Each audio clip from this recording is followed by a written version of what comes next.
Yorbun, annyeonghaseyo. For today's video, I will be sharing this trash bag na akong napalit sa TikTok shop.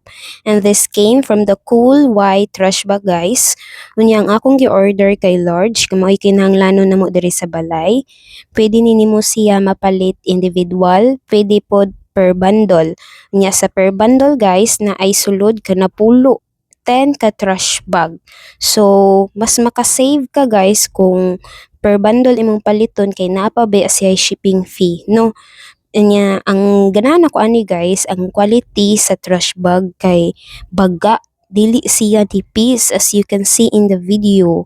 Dili siya nipis jud. So dili ni siya dali magisi probably. Anya ang ganahan ako, guys, mas makasave na ta kay kung adto nimo sa mall paliton mahal ba yung mga trash bag sa mall niya. Di pa jud ka kuan, di pa jud ka sure kung nipis or baga ang trash bag. And this is the product, guys. Thank you for watching. Bye bye.